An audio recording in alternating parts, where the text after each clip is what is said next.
regarding evolution of the women's clothing from the Viking Age. Is this an evolution? No, not at all. This is a broken line. This influence is from outside, from Denmark, from the towns and cities around the coastline. So then, what do I base my theories on?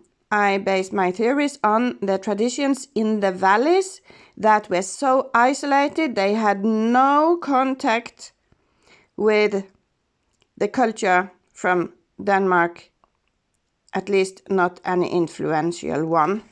So then, how then could we have this kind of dress in the innermost valleys? This is interesting to look at because you see this one has sleeves. And so let us look at this from the start. In one of the Viking poems, a lady is describing her clothes. She says she has a cloth on her head, she has a cloth on her neck, and she has a cloth on her chest, like we see here. Now, other examples. As I told you before, it was normal to wear things on top of each other. They had several dresses and they had them on top of each other. So the most expensive one is on the top. Here is the dress from Hallingdal, like this one. This would be the top dress. So when they had a special occasion, they would put on the top dress, even if it was very hot. So then they had the other dresses under. Look at the border on the bottom, always this. So also because this is a long one, it shows that this is for the celebration, because for daily life it couldn't be this long. So the dark fabric is the most expensive because they didn't have much black or dark sheep. So white would be the least expensive.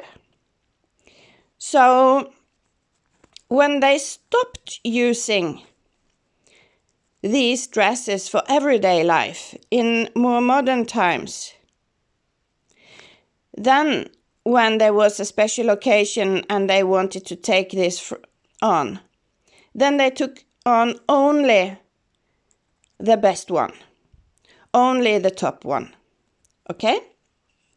So, as I said also, they sometimes had this jacket, which they called outer shirt. Outer shirt. The inner shirt is the one they have undershirt, they call it, under the dress. But this, like we would call a jacket, like this lady. Here you can see also, excuse me, the chest cloth here.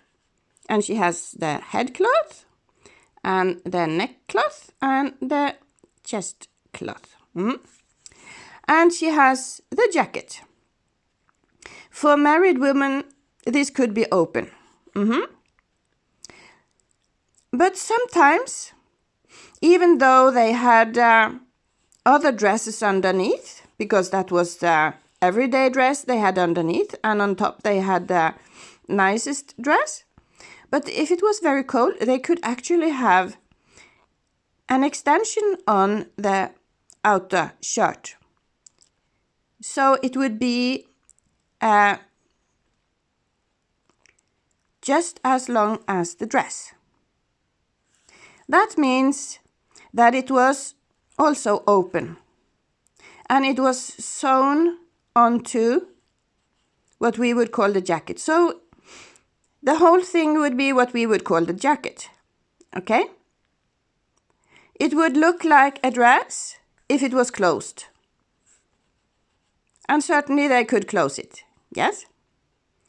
But it was attached to the jacket, to the top jacket, and it would have to be folded like the dress is to fit with the garment that you have underneath, the dress that you have underneath, right? So when these times came that they didn't any longer use layer on layer like this, and they needed to put on the nicest they had for a special occasion, they could put on this dress, or they could simply put on the one with long sleeves, which was open all the way down. And they could close it, right? And then what would it look like? It would look like the one I showed you before. Like this. Or like this. So here you have the jacket part without sleeves. So we must understand that all this has been a development, an evolution of how you would use it. So this is what the long jacket could turn out, and then they put the apron on in front. Of course, they always put the apron on in front and the belt around.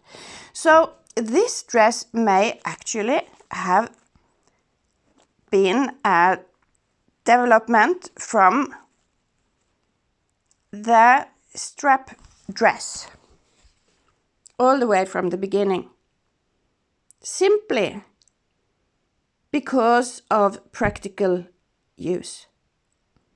So we can't always be categorical about everything.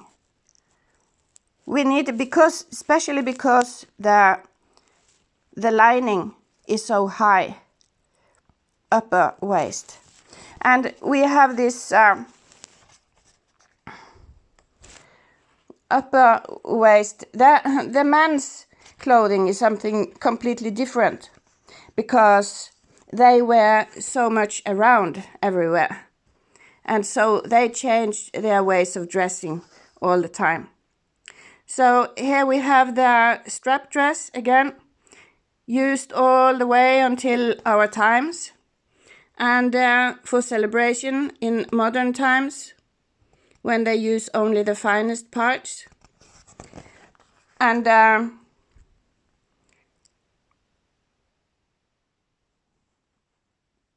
with a more solid back piece for the straps, see? So,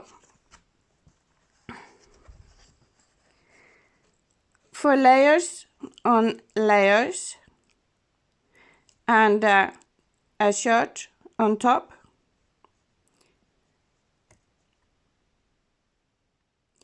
what is definite is that in olden times there was no solid standard. They always changed it. They had the freedom to do as they liked with decorations and what kind of seams and so on. And they changed this according to the needs also.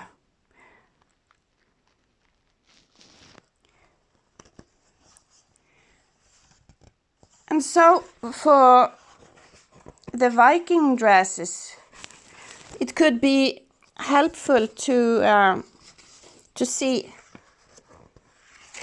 that we can actually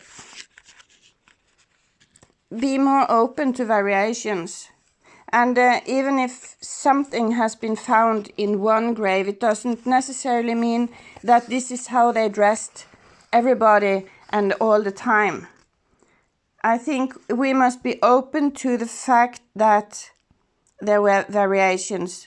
And there were variations among people, how much they could afford and how crafty they were, and so on. Here we have the jacket again.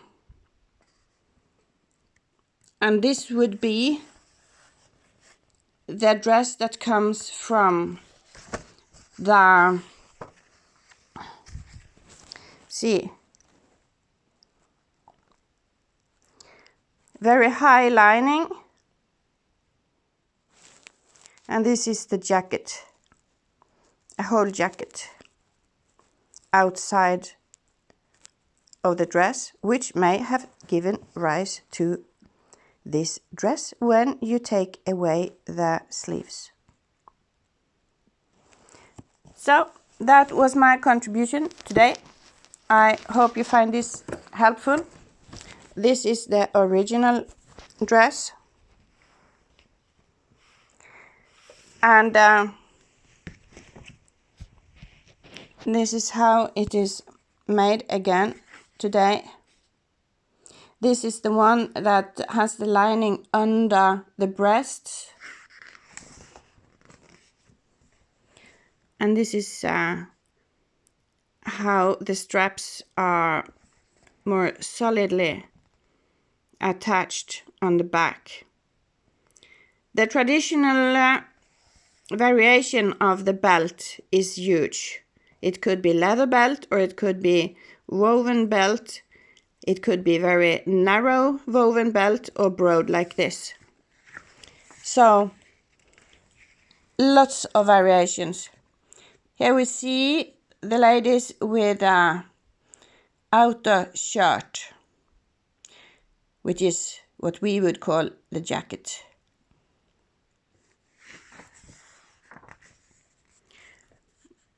This is original.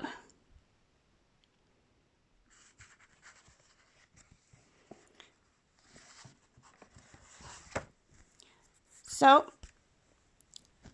please put your comments down below. It would be interesting to hear your opinions and thoughts and your findings. I can mention this belt around here is not attached to the dress. That is the apron. The apron is attached to this and it is tied around the waist, the chest, and tied in the front, and it goes under the belt. They always had apron under the belt, and that is of course practical because it keeps it closer to the body so it doesn't waver around everywhere. So, let me hear what you have found, and please like, share and subscribe. Bye bye.